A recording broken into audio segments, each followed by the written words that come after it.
the Year of Superman.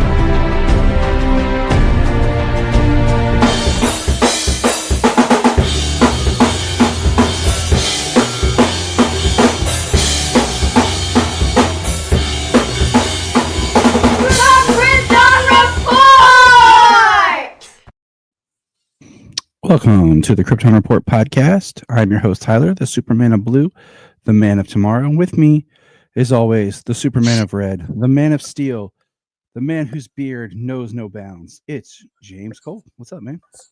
Hey, what's going on? I trimmed it, though. I trimmed it. I had to clean it up a little bit. He's like, I trimmed it. So, yeah, it's now March. We're kicking off this month. I'm wearing my most classic Superman shirt today. Let's get into some news. Have a little bit of news here. Nice. Also wearing a vintage. Oh yeah. I have found the Old Spice Superman shampoo. I found it. It's about time, Tyler. So my collection is complete. I've already started using. I bought both deodorants. I still haven't bought the spray deodorant just because it's not really my thing. Spray deodorants. So I yeah. I have to check it out. I have to find something. Probably not the whole line, but something. So I mean, it's just shampoo. Nice. It's just deodorant. It's 3 deodorants. One's regular deodorant, antiperspirant. One's a deodorant, and one is what do you call it? What, a body wash or something? Aluminum free. So it's shampoo, body wash, and then spray deodorant, regular deodorant, and aluminum free deodorant. So it's like 3 deodorants, body wash, and shampoo. Gotcha. So that is the line. So but all right, so that's enough about that. But so this is a funny meme that I share with Jania because I love this. I bet he's thinking of other woman meme, and he says, I still can't wait for Superman July 11th, 2025. Right. Like I sent that to Jania because I was like, that's so accurate. Like, what are you thinking about, Superman? Tyler, you need help. I know. Another super announcement. James, check this. Original Supergirl Helen Slater will be at Cincinnati Comic-Con, her Comic Expo, in October. That's exciting. So that's 2 super people that will be there that I have yet to meet.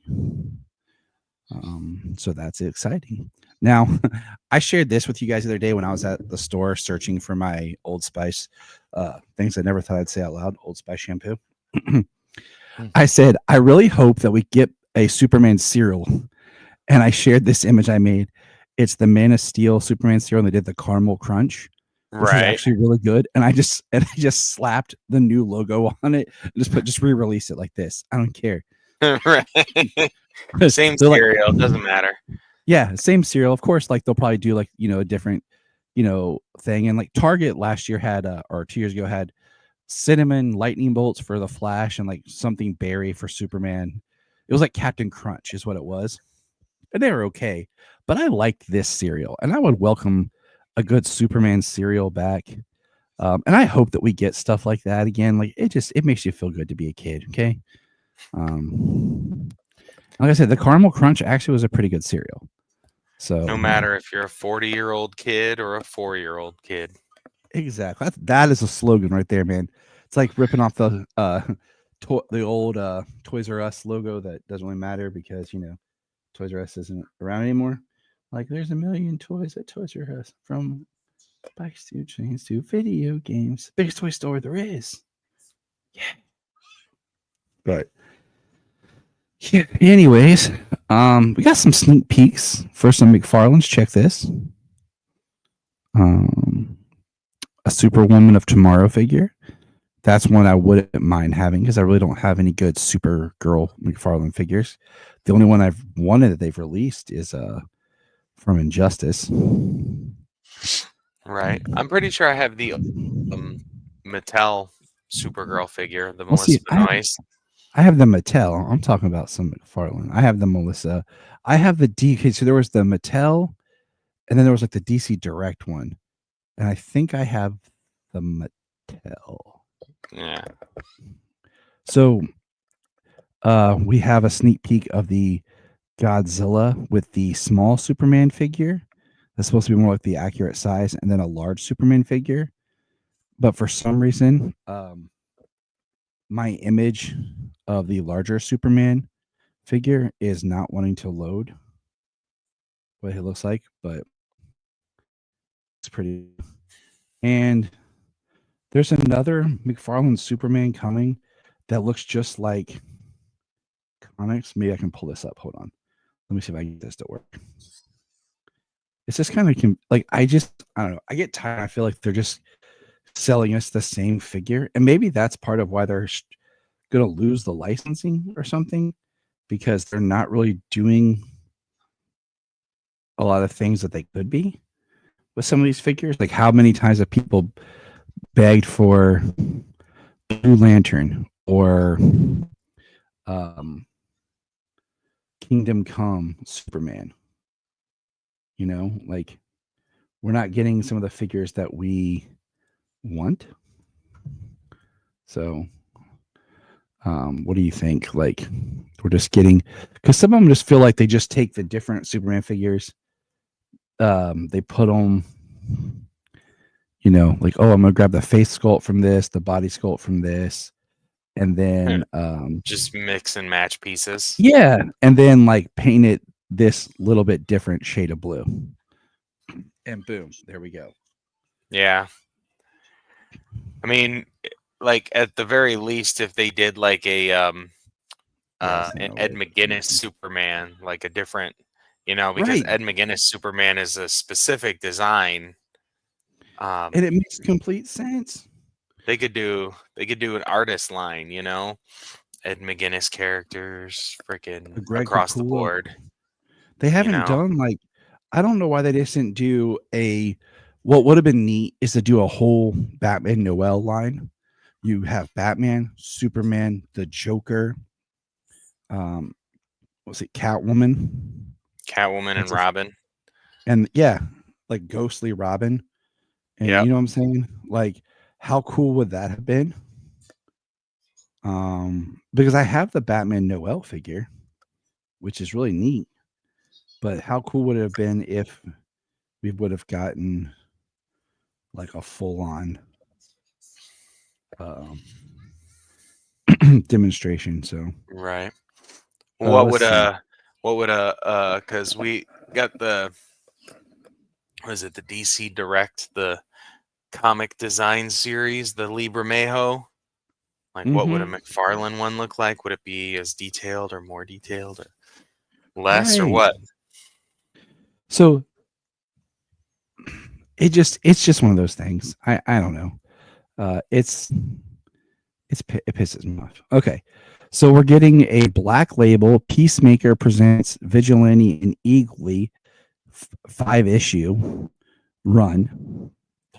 Yeah. And I guess this is going to be, it's going to tie into the show somehow. I don't know if it's before Peacemaker season 2 or after Peacemaker season 2. So I'm looking forward to reading it.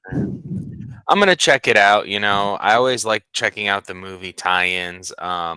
Unfortunately, most movie tie-ins don't seem to be the same tone or There's always something off seem about like it. or seem like they are in the same world. But we'll see. We'll see. I usually check most of them out. Mm-hmm. So I was thinking about this. Here's me and our buddy Levi were talking. I'm gonna run this by you, bro.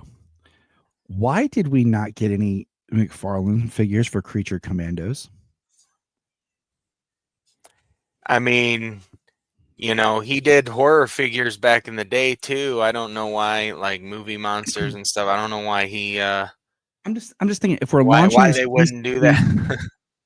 if we're launching this big DC universe, and I mean they were pushing hard on the on merchandise for Creature Commandos. You know, they had the pop figures coming out. why didn't we get a McFarlane line? Because you could have done something neat. Okay, let's think about it.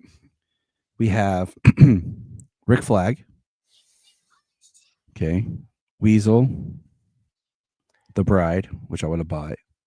Yep. I mean, they could have all had a Frankenstein Build-A-Fig piece in them. Well, that's what I was gonna say. I'm Make telling a you right large now. Frankenstein. And then what's her face by Nina, Nina and then Mazursky. GI Robot, and then Frankenstein is your Build-A-Figure. Did I get everybody, or am I missing somebody? I feel like am I missing somebody?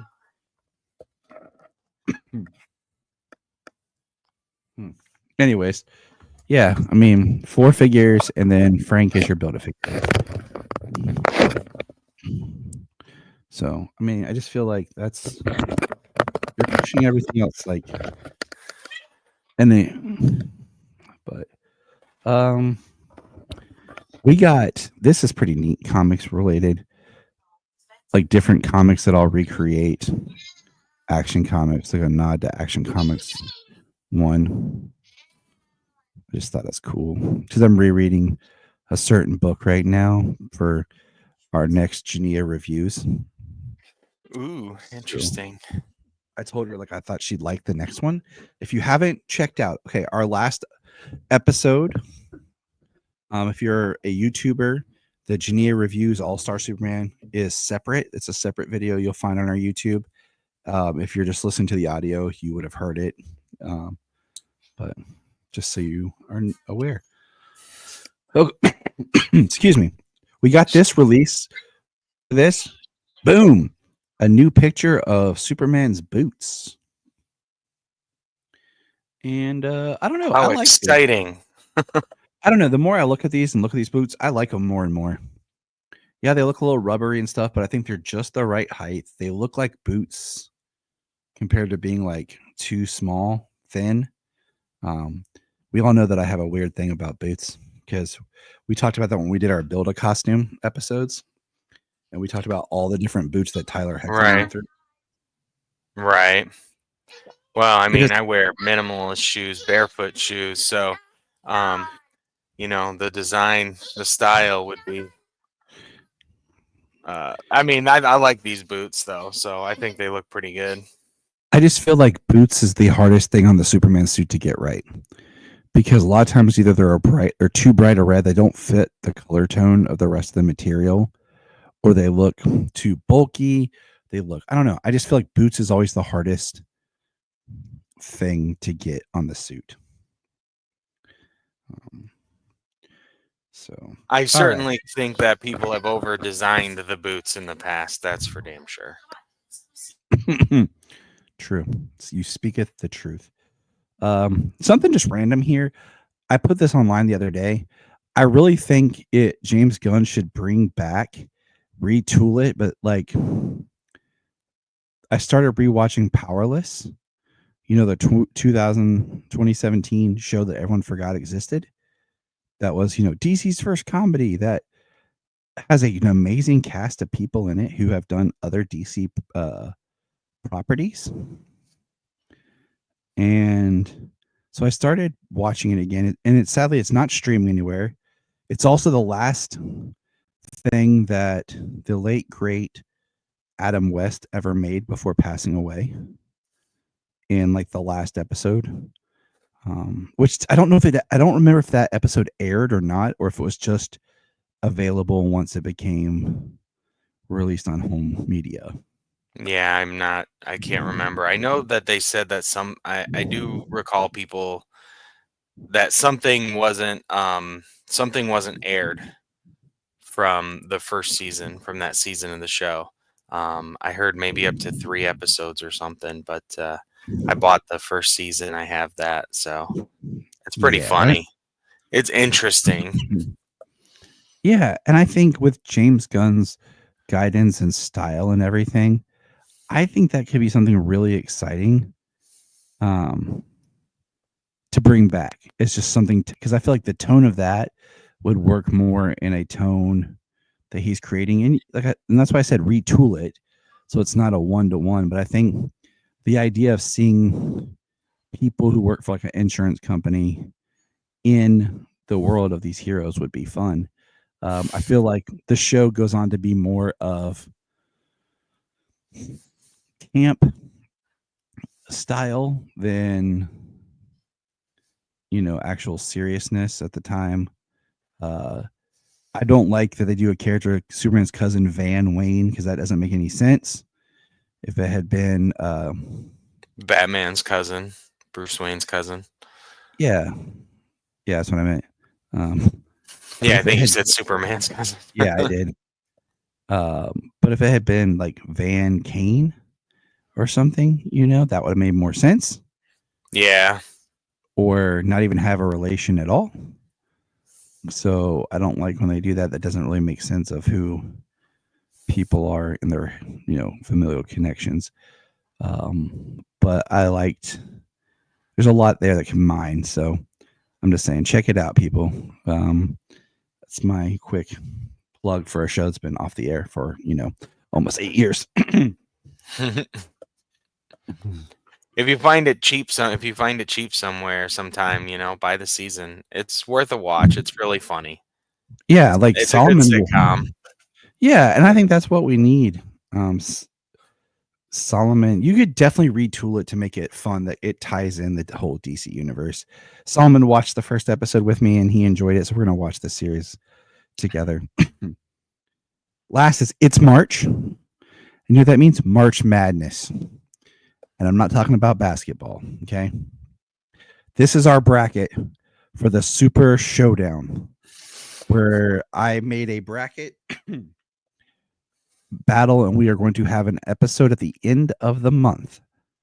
I share this on social media. You can fill out your own bracket, email it to us. We'll include your information in the tallies, and you fill out who you think is going to win. And we are going to argue the Superman, super character, I guess you could say, Victor. We did this with the Batman Battle Beatdown, and this is the Super Showdown of Steel.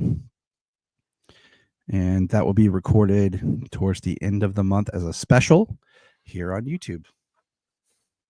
So that's all I got for news. Stay tuned for James Deep Thoughts with James Cole. And we're done. That was James's deep thought. Silence is golden. Yep. Silence is golden. What does it mean to be quiet? But as we prepare for Superman 2025, we're looking back. And this episode is dedicating to the era of Reeve.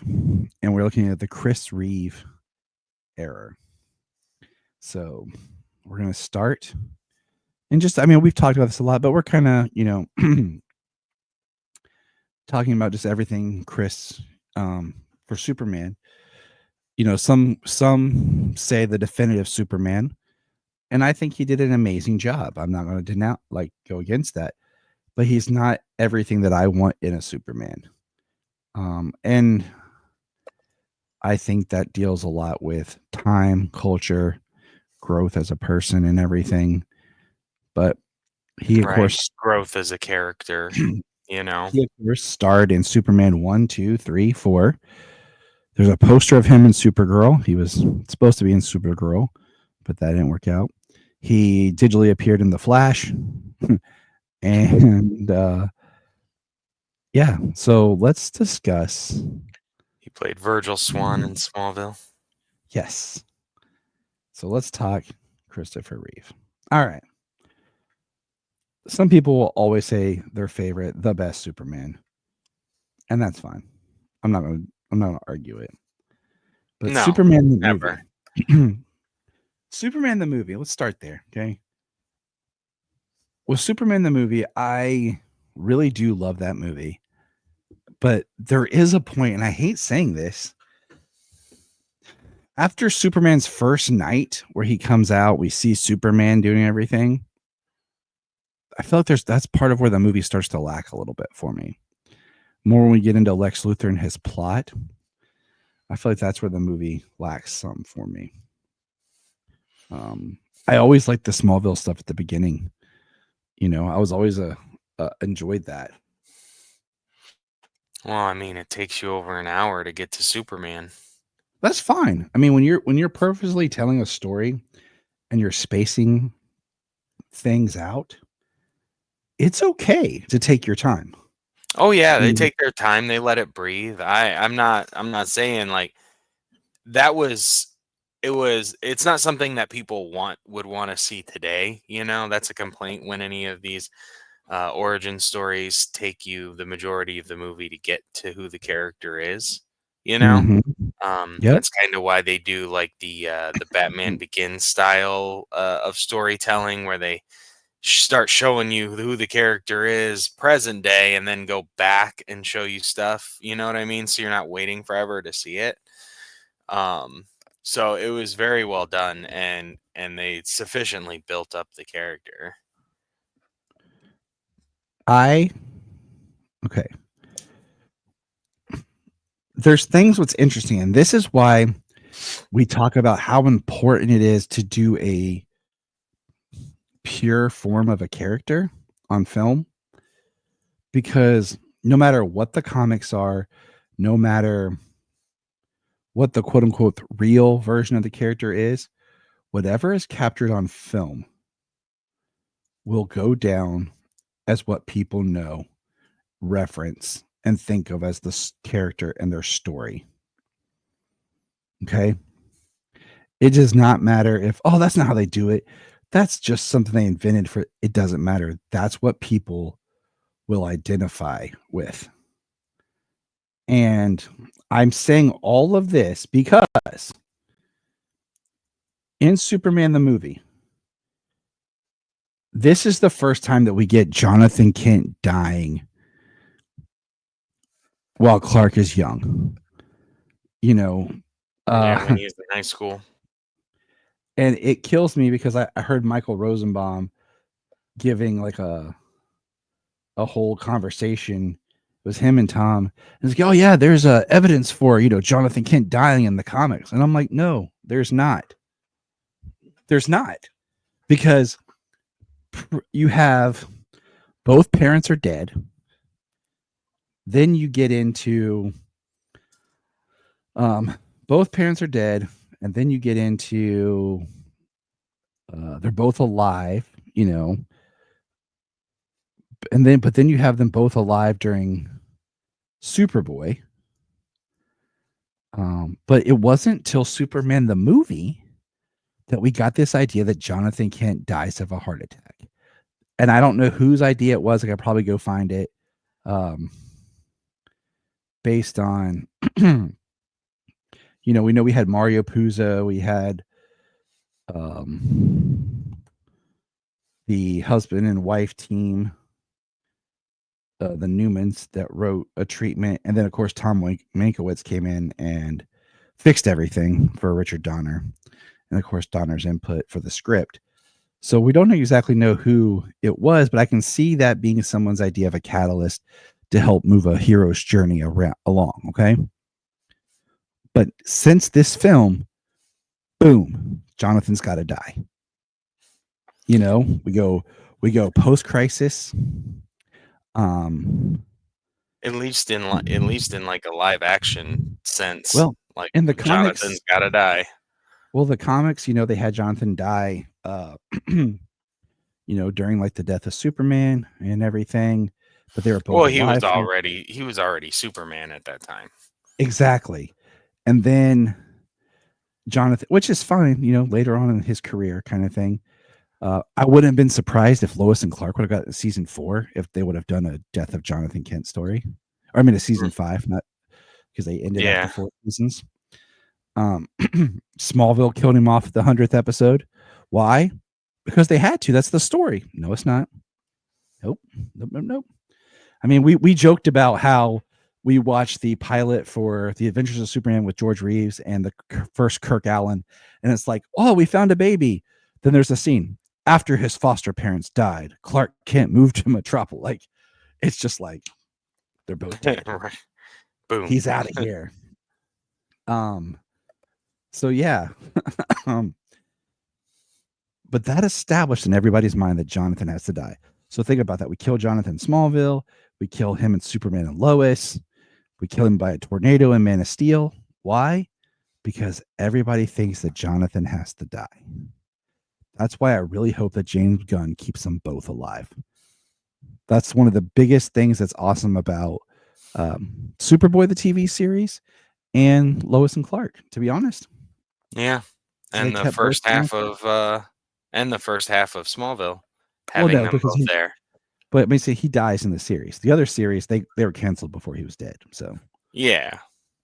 but it's just nice to have that. All right, so that's something massive about that film that has put a staple on the character.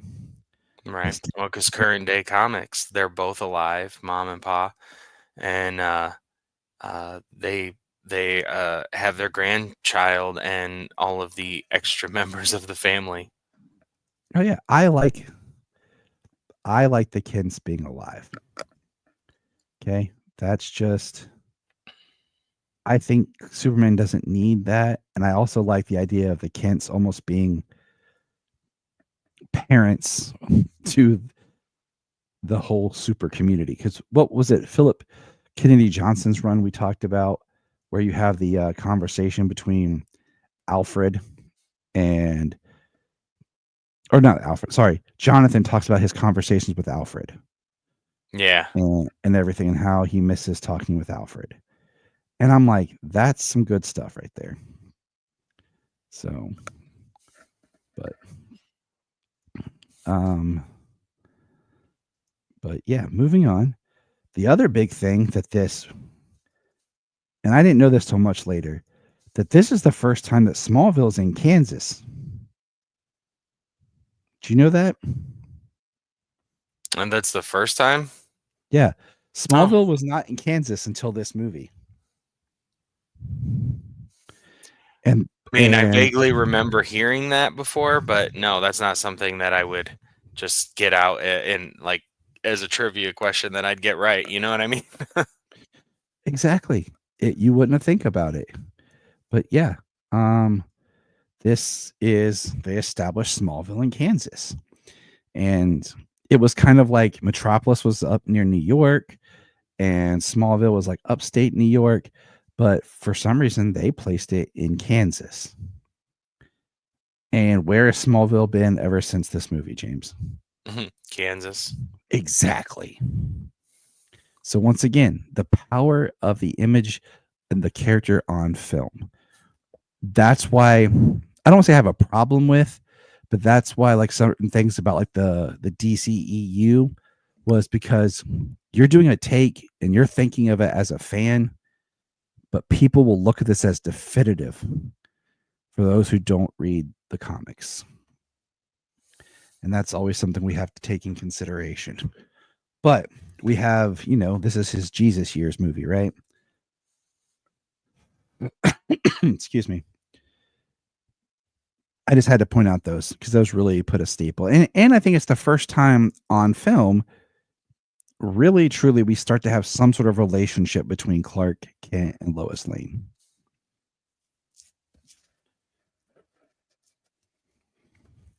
But what are your just some thoughts or discussions, James, just on Superman the movie? I mean, we've talked about it before, but this is just kind of a general conversation with this era Right. of the character. I mean, I grew up on Superman the movie. Chris Reeves was always I mean, he was like the big Superman that I knew growing up, you know. I mean, it was always Chris Reeve, and then of course we had Dean Cain come down the line, and then Tom Welling stepping into that pseudo Superman role throughout Smallville. Even though he was always just Clark Kent, he was still doing the Superman thing and saving the day. Um, but even through all of that, it was always and then Brandon Routh came in and he was just playing Chris Reeve, you know, trying to pick up where that version left off. This movie is, uh, I mean, would I prefer to probably put on two? than this one most times. Yeah, but um, I you just can't deny how great it is to watch that movie.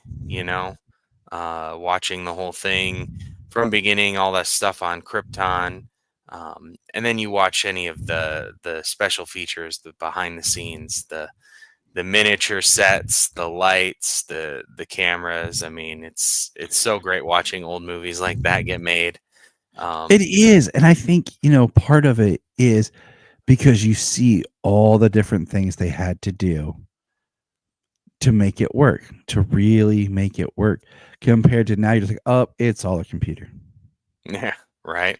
Yeah, they had to make it work, and And they there's did. still a lot of artistry to the computer stuff, but there's just a different approach. Yeah. I mean, fantastic job, especially out of Chris Reeve. Everybody points to the scene at Lois's apartment where he takes off his glasses and changes his posture, and then he goes right back into it. Um, he did a great job. He was, uh,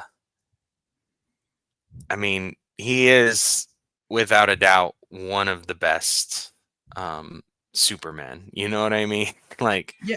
And, he is the definition of iconic, and no one's taking that away from him. I think the issue that we have now, okay, is think about just within the past, we'll look at Solomon, okay? 10 years. He's got Henry Cavill for 2 films, technically 3. He's got Tyler on TV. Um, and he got um Brendan Routh's appearance on Crisis, and now we're getting on James Gunn. You know, so that's 4 Supermen in a 10-year period. None of them really got the time to breathe. Well, I don't say none of them. I take that back because, you know, um, David is about to, take over and everything, but Henry was there and Tyler was there and he watched it, but poor Tyler got shuffled to being on TV in a saturated market on a station that didn't really care, and he did an amazing job and to me became iconic as well, but he won't be general populace iconic as like Dean Cain was in the 90s, where everyone's like, "Oh, that's Superman." hmm, So it's tough, but because of and Brandon never really had a chance. Um and so yeah, that was sad for him. Chris Reigns Chris Reigns as the icon.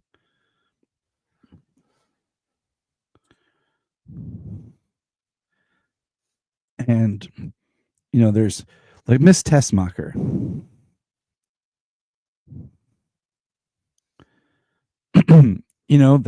That's and Otis both appear in this film and became quote unquote staples of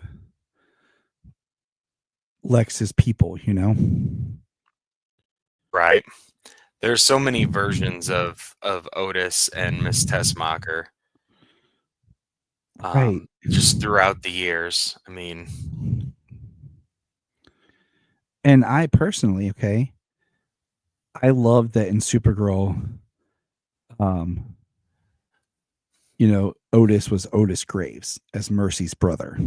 I thought that was genius. So subtle, but genius. yeah. Um, but because of this movie, everybody has to always make references to the land deal, Otis, Miss Tessmacher. Otisburg. Yeah, it just became a staple. And um, but like, then I love the legacy Easter eggs, but when they always like rely on direct pulls to influence like what's happening now. Like Mm-hmm. that's it doesn't work in too many respects. I mean, it hardly worked. The land deal hardly worked with Kevin Spacey in Superman Returns. Mm-hmm. The only reason he was so good was because Kevin Spacey was so good in that role. Um, but yeah, I mean that stuff, and the only time it worked post anything like that was the Scooby Doo and Crypto 2. You know, Yeah, like that was but awesome. but when they do legacy polls and things like that, I mean, we've just read comics where we had like a Feora that was, or was it a direct pull of Ursa? It was one of them, but it looked just like her. It was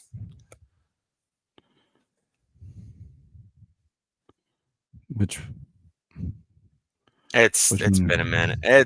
It's been a minute. I couldn't tell you what issue it was. Okay. With all the jumping around we Oh, uh, have been yeah. doing back in the Loeb era with the All In, and then Yep. Trust me, I know. I know. All right, more about the movie. Okay, one thing about this movie that's always boggled my mind, and I've never heard anyone really explain exactly how it happened or how it worked. We were always been told that they wrote Superman 1 and 2, and they were filming them back to back, and then of course had to stop, finish one. And that's why technically the spinning the earth backwards, it was supposed to be the end of Superman 2, but it got put on the end of Superman 1. Uh and it's just a, jumbled mess. But my question has always been, Lois dying, where does that fall into the story? Like, you know what like I'm saying? like where does it fall into the story of if it was 1 and 2 together and Right. that was gonna go back?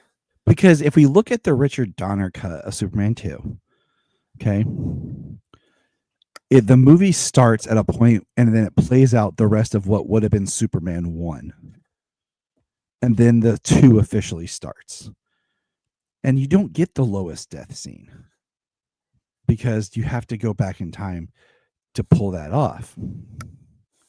So my question has always been, where exactly did this death scene and idea and everything take place in the original stories?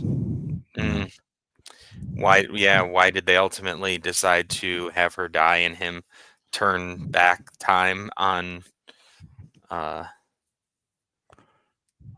Right. at the end of part 1? Yeah. So, and sadly, Tom Mankiewicz has passed. Um, uh, Donner has passed. Chris has passed. Margot has passed. Jean has passed. Yep. Jackie Cooper has passed. The only one who's really still around's Mark McClure. So, yeah, it's kind of crazy, Well, I Just mean, that's what happens when a movie is pushing 50. I know, and it doesn't, it gets referenced and brought up and used so much, but let's talk about our Daily Planet here. We got Margot Kidder as Lois Lane, and she works for the most part. She's not my favorite. I always felt like it was very much of that time of she loves Superman and didn't care really for Clark. She just kind of, he's Clark, you know, Right. and I always felt bad for him. But I always loved Jackie Cooper as Perry White, though. Right. I mean, you gotta see that that's a Lois coming out of the coming out through the 70s, out of the 60s and the 70s. I mean, women were only being able to have a career like hers at that time. Mhm. So I mean, it was kind of a big deal for her to be like completely independent Independent. as a journalist, to be taken seriously.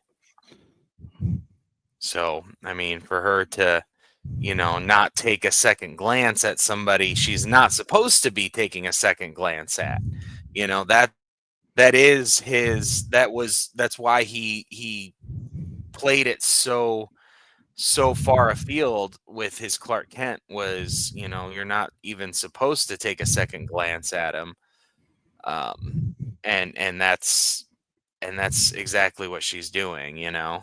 Um, Mhm. so I mean, she's playing that part, and I feel like, I mean, no, she's not my favorite, and yeah, she was a little mean at the time, but I still feel like she did a great job, and I still feel like she is a strong Lois Lane, and she belongs among the top of them, of the portrayals of the character, and she did a great job in a time when she was given it.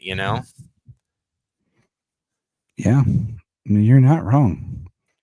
It's just one of those things that when you look at things now, because I think when you start with Terry Hatcher and you move forward with analyzing Lois, there's a lot more similarities from her Lois forward. Yeah, she definitely had more of an impact on us in our age bracket. I mean, yeah, there were multiple movies with her, but the main one she was prominent in was one, you know. Mm-hmm. And as they progressed, she actually got like less and less time in them. So, but Lois was Terry predominant in Hatcher one was Terry and Hatcher power. was like the mainstay. So many hours worth of content for her. That's the beauty of having a TV show as opposed to just a film.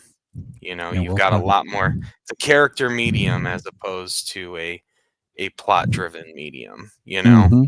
You write differently. TV is character driven as opposed to films. Exactly. Well put, my friend. Well put. That's why I Not keep you around. entirely, but primarily. That's why I You know. keep you around. But no, it is because you have more real estate. Ha, like what I did there, to develop characters in a TV show. Good one. Thank you. Thank you. It's all about the real estate deal. Um, but what I was going to say is, I forgot. Anyways, we're talking about Mark. Let's start with Lois here. She's great in the first film. She's predominantly a big part of the second film of why he gives up, and I never really liked that in the second film. Okay, that he gives up his powers to be with her, but who she really loves is Superman because she's infatuated with the persona of Superman, and he's not really per se the same dude, uh so it's just interesting. And then she doesn't really know who this person is without his powers, and he doesn't know who he is without his powers. And then we have Jimmy Olsen, who's in all the movies, Mark McClure, which was neat because I forgot that Mark McClure actually appears in Powerless in the pilot episode. Yeah. And I was like, oh, cool, Mark. Hey, McClure, what's up? So that was neat. And then Gene Hackman, who Lex Luthor, one of the most famous Lex, because he really brought a different charisma to the character. And even what's interesting is you go back, and we talked about this a little bit. You go back and you look at Luthor, who was in the serial Superman vs. Atom Man, which is the first appearance of the character. He's more akin to the 80s than Gene Hackman was.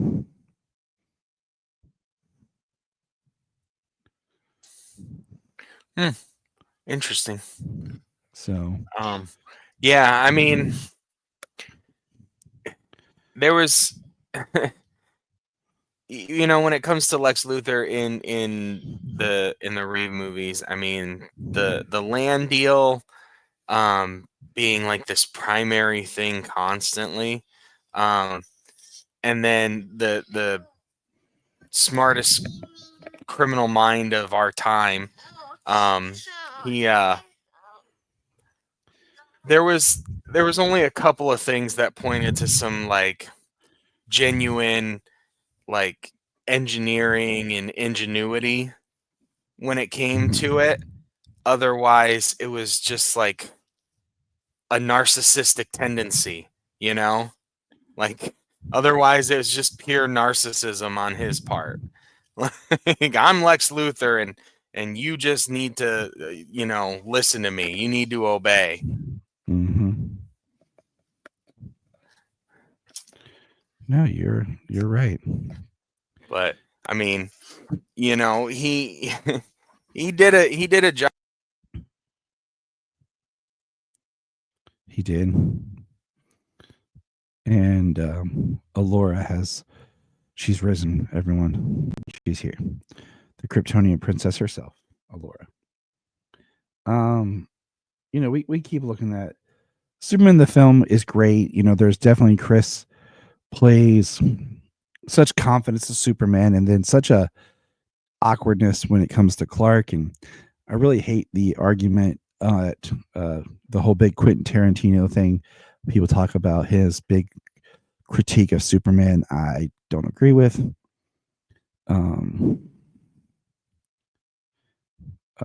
But anyways, let's move in. Anything else we want to say about Superman the movie per se, the first movie?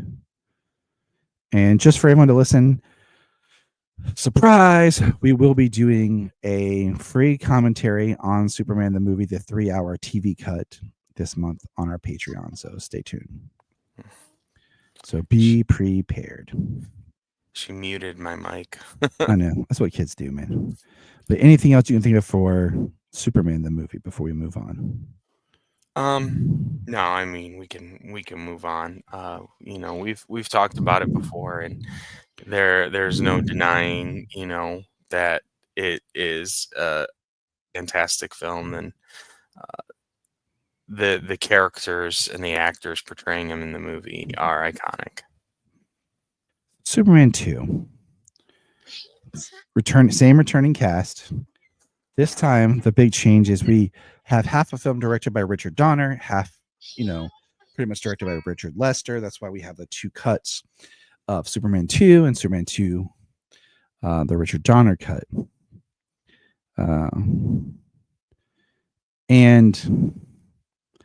this one was always great. I always joked about, I've told you before, and I've said this before on the podcast. When I was a kid, I couldn't remember what was Superman 2 and what was Superman 1 because I had them taped off TV together. And of course, in Superman 1, we meet the 3 Kryptonian villains that play into the story of Superman 2. Some people argue that the Richard Donner cut really is not a full-fledged film. I get it, but personally, the Richard Lester, it's so weird because there are certain scenes I prefer in the Richard Donner cut compared to the Lester cut. I hate the kiss that wipes her memory. Like, where do we get that power? Yeah, what kind of power is that? Seems very inappropriate. That people wish they could do something like that. And there's always the Superman fights the bully kind of thing. That in the Richard Donner cut, I think, if I remember right, it's after he turns back time that he does that, which makes no sense. But I mean, yeah, so he goes back to kind of get revenge on the trucker, and in my opinion, I feel like that's something that Superman would do.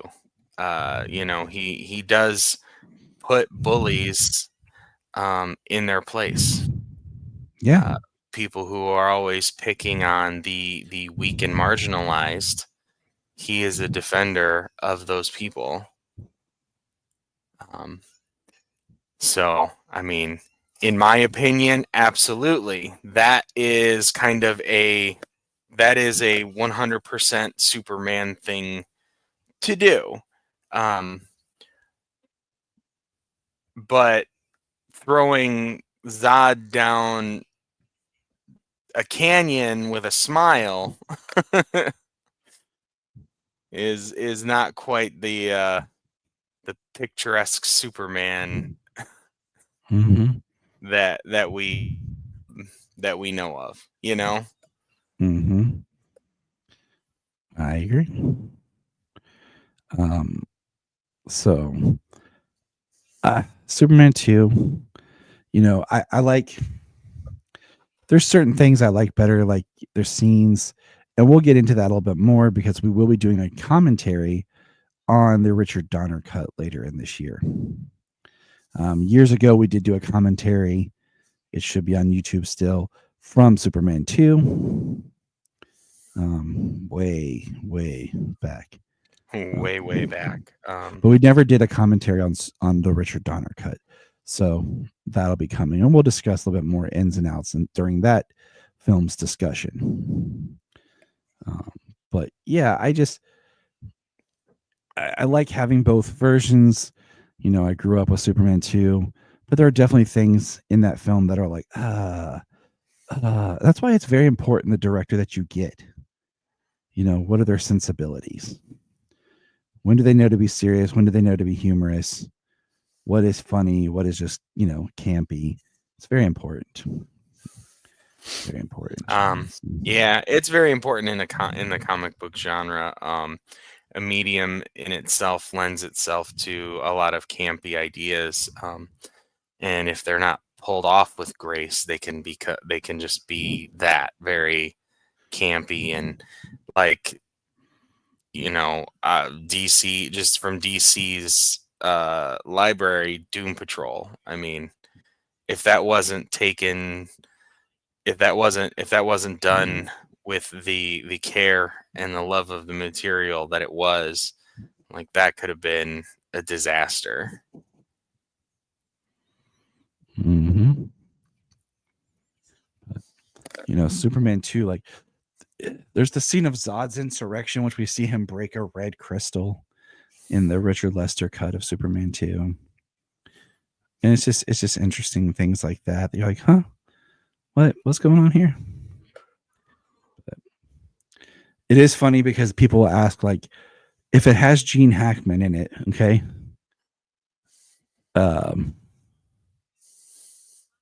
Then it was shot by Richard Donner. If it doesn't have Hackman in certain scenes, it's a Lester shot. That's one way to kind of tell some things.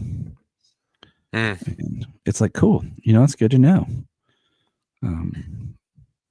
Something for Superman the movie, if someone doesn't know, is, I meant to say this, Jeff East played the young Clark Kent, but sadly, for some reason, all of his dialogue was cut, and Christopher Reeve redid all of the lines in kind of a lower voice or higher voice, to be more childlike. I did not know this till many years after, watching the film, that they did that to poor Mr. East. I always thought it sounded like him, so when I got that like actually confirmed years ago, I was like, well, yeah, that makes sense. I mean, but yeah, sadly, I wonder if the performance was that or if they just wanted to have him sound more like Reeve. Mm-hmm. Yep. So, all right, moving to Superman 3. Now, man, this is probably I think this is the most decisive film in the Superman canon. Divisive. I really do. Yeah. That's what I have to say. Okay. Because there are some great parts in this movie. And I think Chris looks the best in this movie, and his acting is on point. I think this gives more power to Clark as a character and everything, with him returning to Smallville. Because, one of my favorite scenes in Superman 4, jumping ahead, is when we see him on the farm selling the farm. And it's right before the guy shows up, and Clark puts the glasses back on and everything. And he comes out and he's a little not as goofy, you know, and bumbly and Hmm. everything. And Superman 3 has some great parts in it. But then it has parts where you're just like, this is like two movies trying to fight for what's the dominant film. Yeah.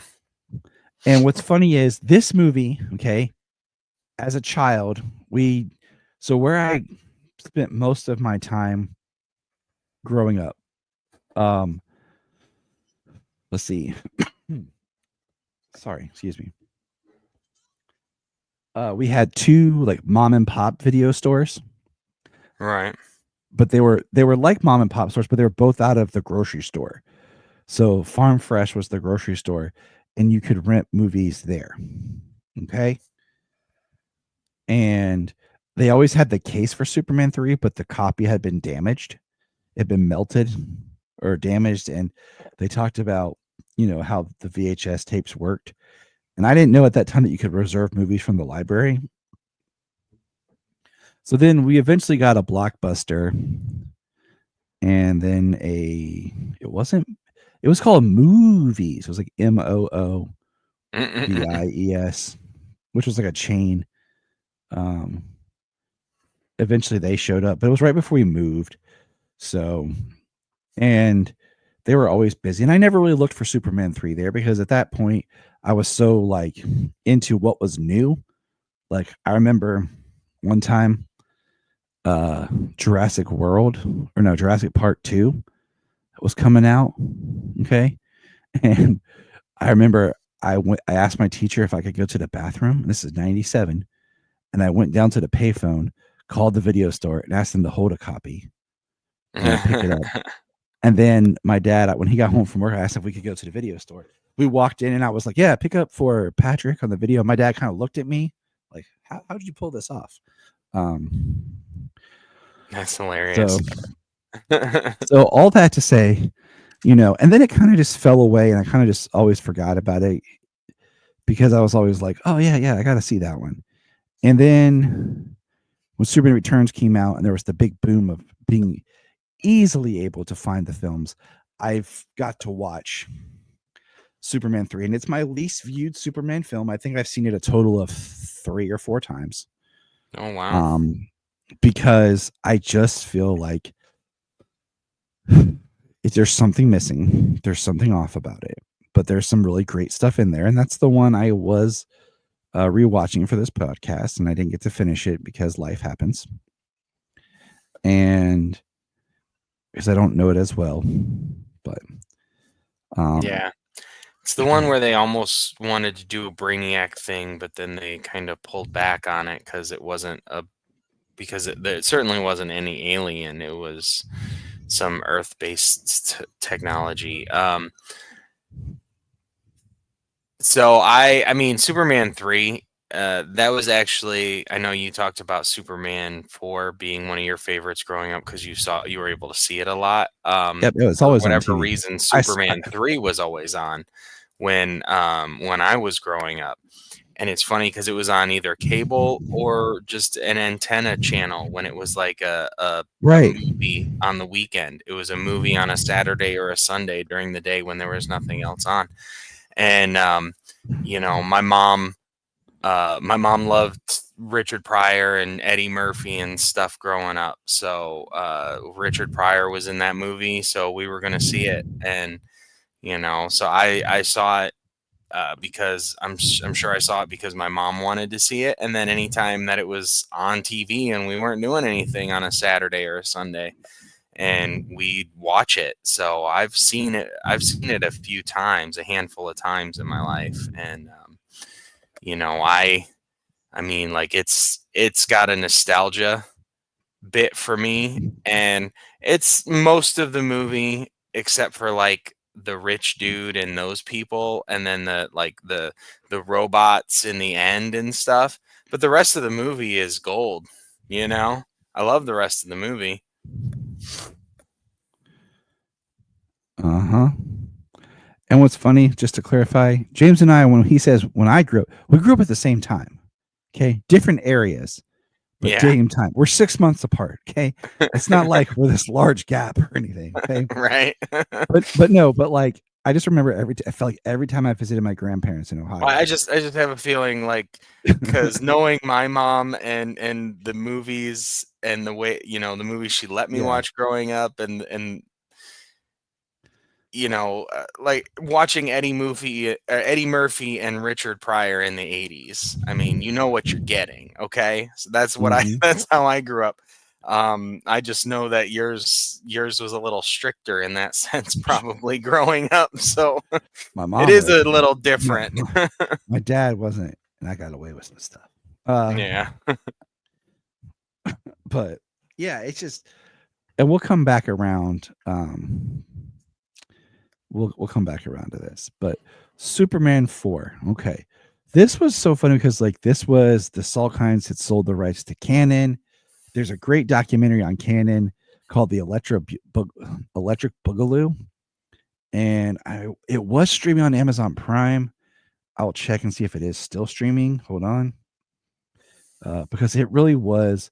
It really helped show you what Canon had really done for films. Like, so it's so crazy. Um,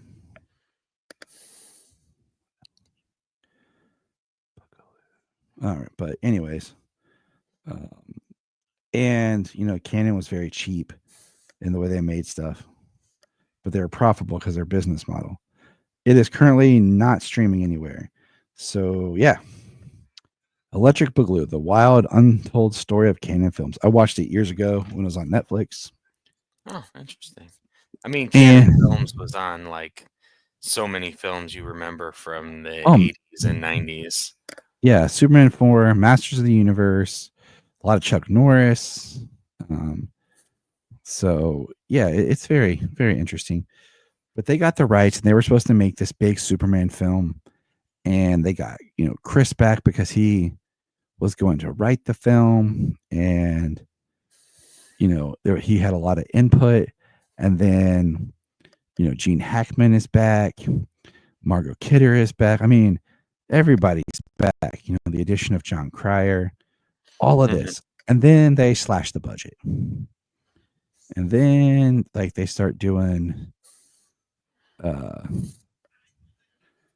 you know, all kinds of tinkering. Then they're like, "Oh, maybe we can make this into Superman 4 and 5." Um and it didn't really work. I mean, they changed the story. I mean, it became a disaster and a mess.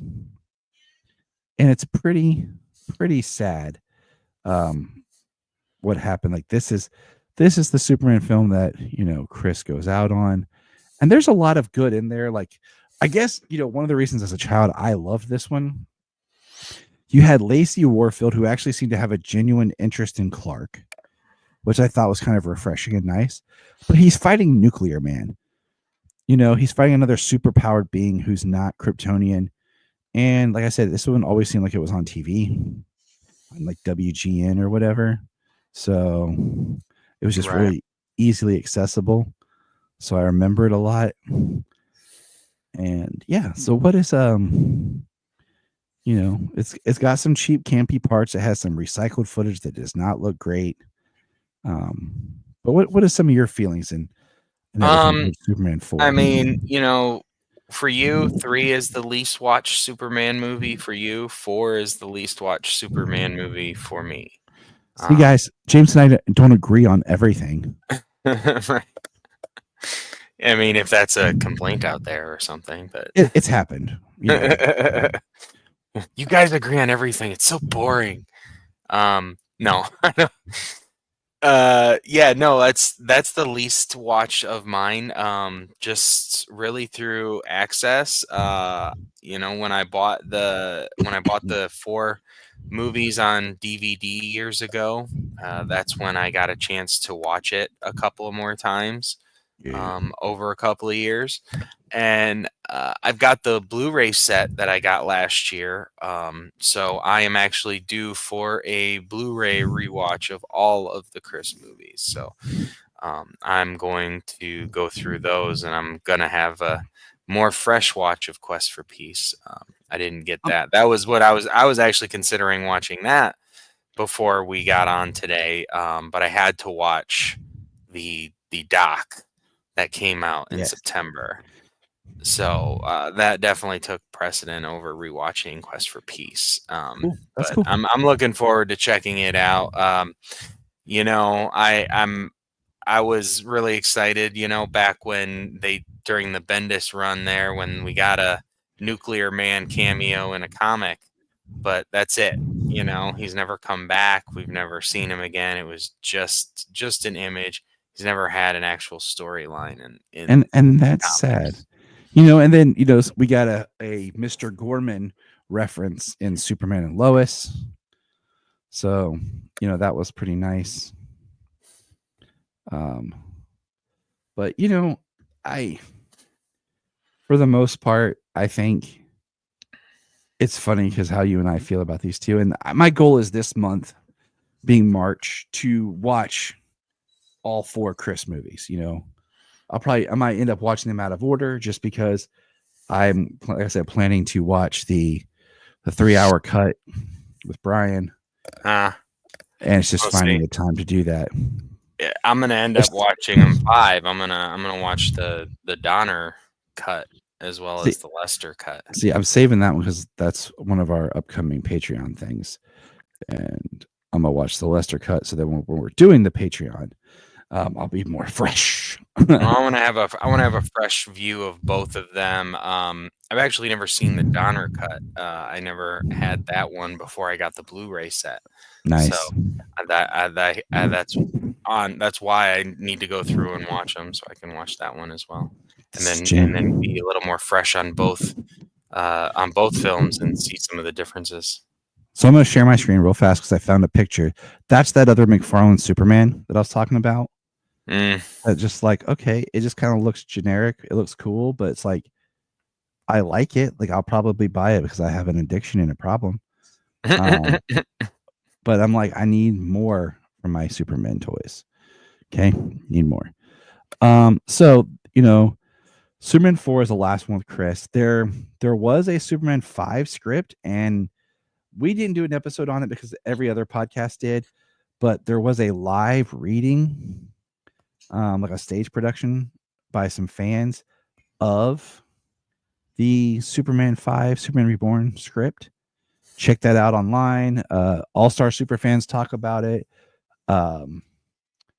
Anthony over at Digging for Kryptonite talks about it, and there's some others that were talking about it. And I was just like, you know what, we'll mention it, but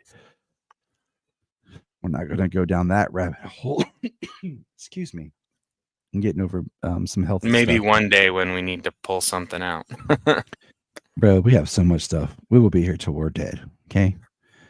If we really tracked the stuff the way that if this actually ends and we just keep doing Supernatural report, I mean, on the real, like we'll just keep them together. Because I mean, like I've started mapping out like Krypton report. Like I mapped out this year's, last year, but I also mapped out 2026 for the most part, sketched 2027 and 2028.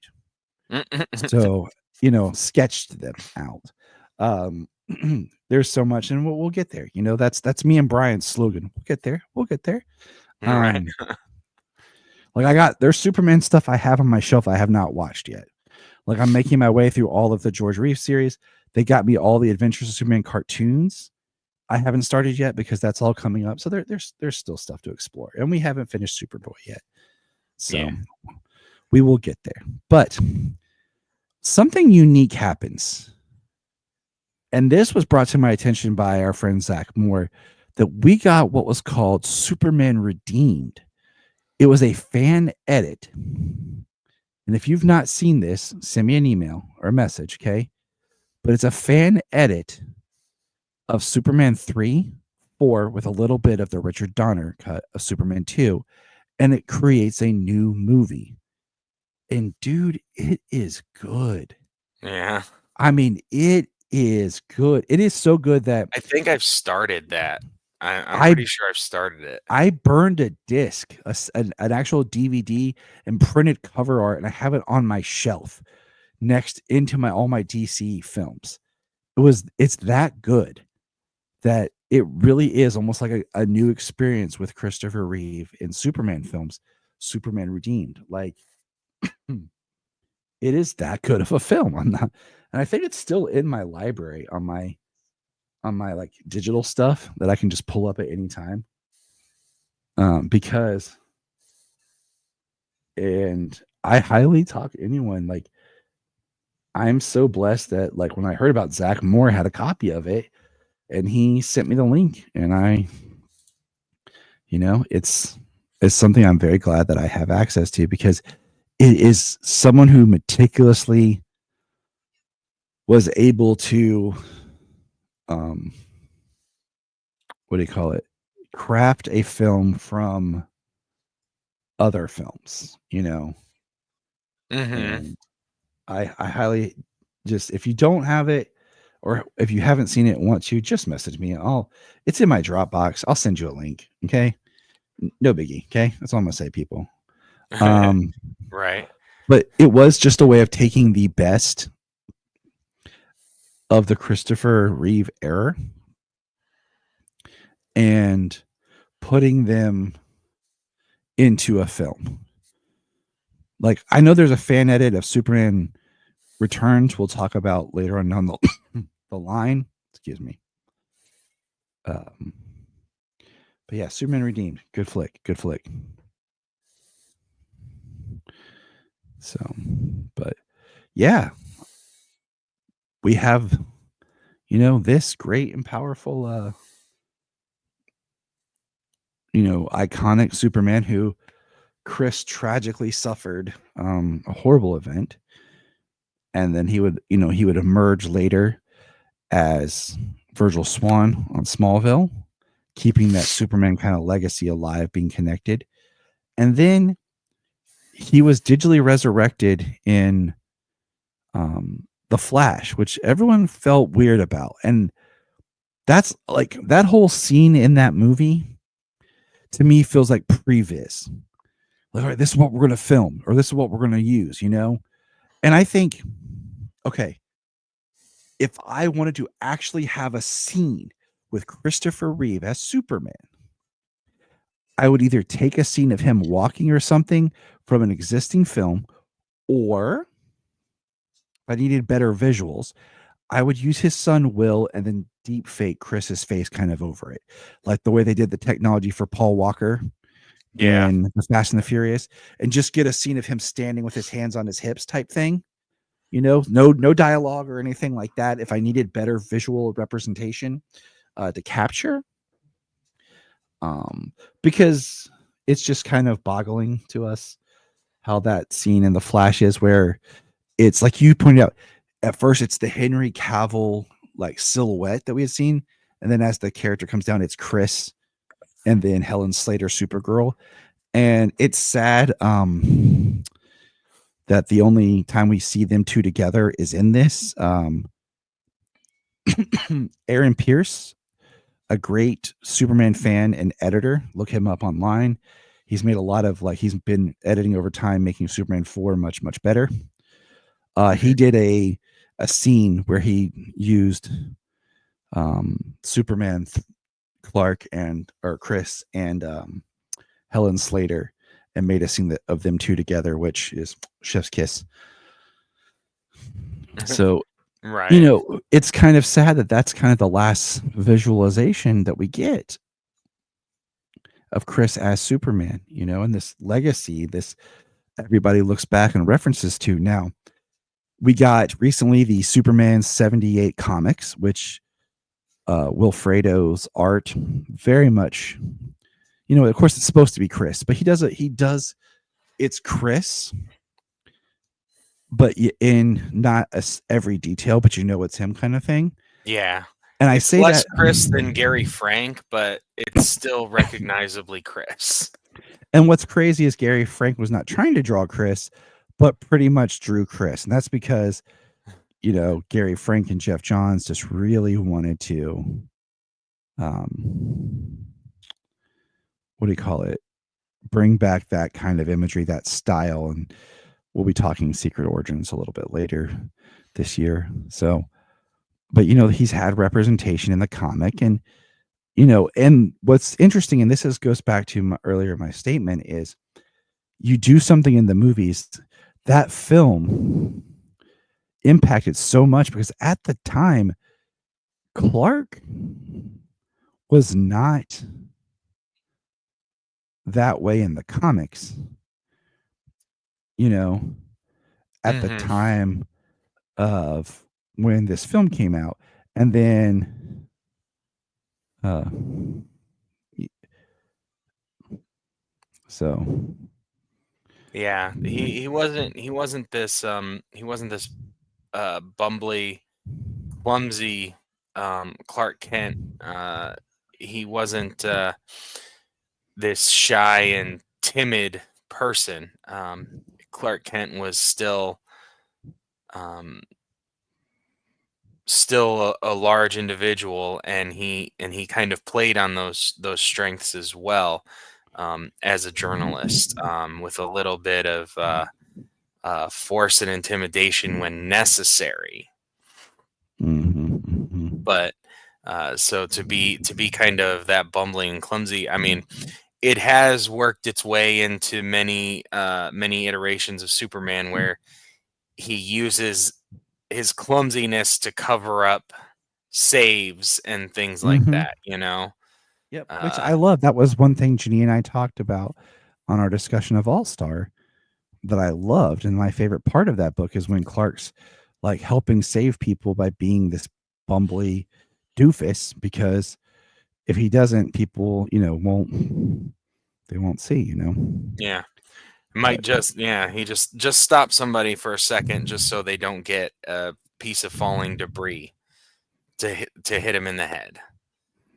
yep, So, uh, it's pretty um, crazy. the Superman 78 books are pretty good. They've been written very well. Vendetti's he's got a pretty good knack for the voices of each character. I feel Hmm. like they sound like they come from the Superman 78 universe of movies. So I would read more. I don't know if it's getting a third series after Metal Curtain. I I would like one though. But I do need to pick up the trades of each. Superman yeah, 78 and I do Behind the too. Metal Curtain. I do too. I you know, those are some trades I do want to get. Let's see. I'm just trying to think here. Let's we've touched on a lot. I want to make sure we hit everything. But one thing of the biggest things about Superman 2 was the different director and what that came to be. And I just want people to understand how much of an impact that really makes um, on everybody. So All right. Um, so I watched Superman, the Christopher Reeve story today, and that it is a very good documentary. It is very well made, um, and it is an emotional roller coaster. You it know, is. like from beginning to end, it's got his tragedy, and the tragedy of his entire family. The impact for on his entire family spread throughout, and then cutting back and forth to his time as coming up from Juilliard before he went into uh, got the role of Superman, and then all of his roles in between. Um, it's just yeah, it is a very Jamie. Jamie kept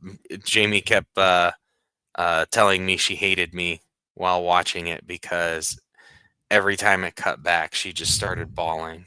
So at least she was happy I was crying too, but man, she just broke down every time. I think one thing I really loved about that documentary was understanding how their family dynamic worked, but also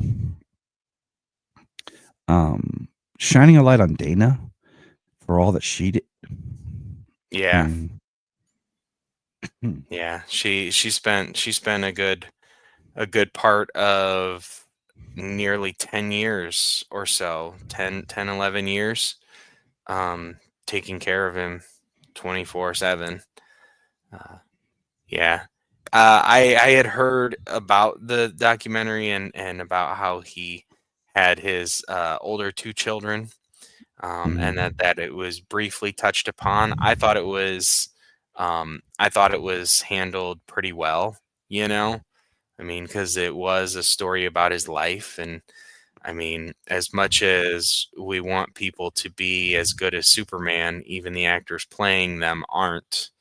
Um, I mean, except for maybe one, but I mean, that's Debatable. conjecture, right? That's Yeah. that's all conjecture. But from word of mouth, there is one that is pretty close. Um, but yeah, so just him, his life and his kids. Yeah, it was a beautifully made documentary, and it was so good just to The see. the Um, scenes that got me is when you have Robin Williams and Chris together, yeah, and then you get the line about if Chris was still here, I think Robin would still be here, right. and that really chokes me up right there. And Yeah, I'm not afraid to admit it, dude. I'm a man. I'm not afraid to admit emotion. Stuff gets to me, and I've been extra emotional it's the it's past week okay to because it's okay to have empathy and feel pain for other people. It's all right. I know. Um, I've been extremely emotional over the past week since the whole health thing, but Right. it's just it was a very good um documentary, and Yeah, it was very well done. And I enjoy a good documentary. The older I get, I enjoy a good documentary. So, absolutely. but Um, okay, so I want to give a plug. I need to advertise this more. But if you say you're listening to this and you're like, I'm a Superman fan, how can I do something cool for Superman? I want you to go check out the Siegel and Schuster website. The Siegel and Schuster Society is based out of Cleveland, Ohio, and they are raising money to build a memorial park. And all the details are on the website. You can donate little by little or whatever. I just redonated because every year when I renew my Superman license plates, uh, the additional cost for those plates goes to the Siegel and Schuster Society to help with building the statue and the park. So please check that out. Donate. Every little bit helps. Uh, it's their Let's Bring Superman Home project. And this is why, going back to the beginning, if you were going to change the location of Smallville for your film, okay, it always been like in the Midwest. Sometimes it was in like upstate New York or whatever. And you're like, I'm going to put in Kansas. No, you should have put Smallville in Ohio to honor Jerry and Joe. That's all let yeah. me say. Rural Ohio, absolutely. I That's I I live a stone's throw away from all cornfields and everything, and bro. and You've been to my house. I between walked down the between street. yeah, between me and Columbus is mostly cornfields, and then between Columbus and you, it's all cornfields. So So that's all I'm saying, man. Like, if you were going to say, hey, I'm changing up, um, that's what it should have been. But I think that no matter where the only thing Superman goes, Chris will be attached to it and forever remembered as Superman. yeah, um, and I mean, as it is, a lot of actors they love their art, and they will take it to a point where there's sequels, or they feel like it's some content is beneath them, this or that. um so to spread your wing as an actor, I mean, of course you want to portray and do more difficult and that challenge you. Um, and so I especially with the documentary, they talk about the struggles he had playing the character, how it kind of over, how it took over his image, the character took image, as opposed to kind of the other way around. Mm-hmm. And but when it came down to it later on in life, after the accident happened and everything, all the stuff he was able to do and the foundation that he was able to establish, it's that's uh that's probably the closest thing to Superman that he's ever done, was being able to advocate for such a vulnerable and marginalized group of people. Amen. Amen. Well, that's all I got. I'm kind of losing my voice. I'm really thirsty, and the only other thing I did find a news thing real quick. I know we're all over the place, but sometimes this happens. It was a quote from Vanity Fair saying, "Lanterns isn't part of the DCU's larger storytelling plan, but could become a multi-season show," says showrunner Chris Mundy. And all I can say is, what? Yeah, that's annoying. That's all I can say. And that's all I'm going to say for right now is, what? Yeah, that's just on the face of it. We'll leave it at the face. That's just annoying. To throw back to that video from, earlier in the decade, ain't got nobody got time for that. Right. Actually, last decade. But all right. Well, guys, this is Tyler, the Superman, Man of Tomorrow, Superman Blue. And this is James, Superman Red, the Man of Steel, pumping iron in his spare time in his garage. And we say, remember, look up in the sky! Thank you for checking out the Krypton Report.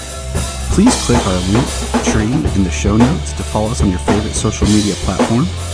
We have a $1 Patreon, just $1 a month to keep us going. And in return, you get exclusive shows and specials. If you want to join us on an episode, send us an email or a message.